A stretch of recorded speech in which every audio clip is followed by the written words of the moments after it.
Speaking at the prestigious school. In a petition they wrote, quote, "A complete disregard for the truth is a defining feature of many decisions made by this administration. That alone should be enough to draw a line."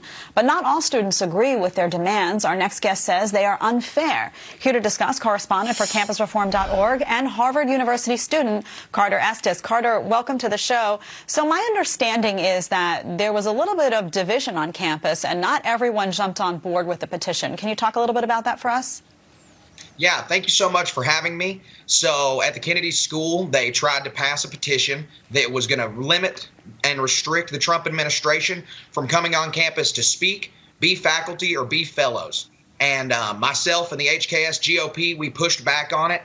We didn't want it to pass. With the help of the Leadership Institute campus reform, we made it a big issue because there's no reason that our freedom of speech rights should be taken away. There's no reason that we shouldn't be allowed to listen to the president's administration. Harvard's a home for freedom of thought, freedom of expression, and being able to hear the battleground of ideas. There's no reason we should stop half of the country from having a voice on Harvard's campus.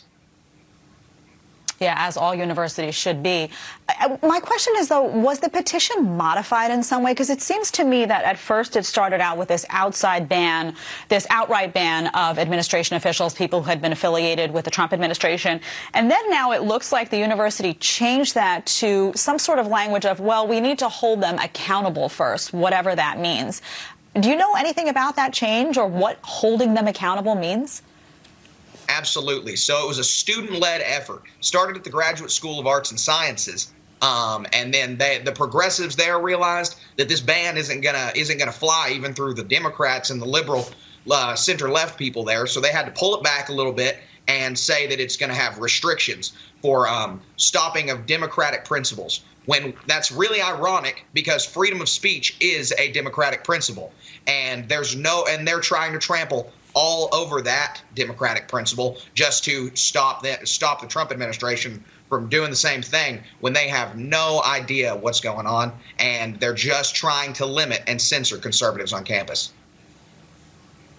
We have a statement from Harvard. It's rather brief. I will warn you ahead of time. It says, quote, "We have no further comment to provide." Does that satisfy you, or do they need to say more to their student body on this?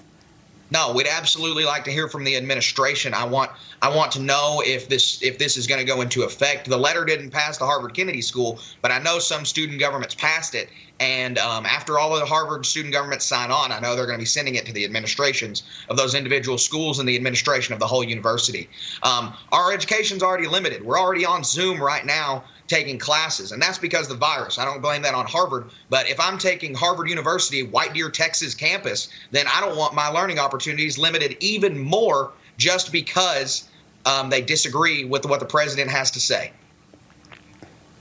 Yeah, and Carter, you spoke a little bit about diversity of thought. Obviously, the point here is that Harvard and any university should welcome opposing views and let the students decide who they agree with. They don't have to agree with the Trump administration. Some may not.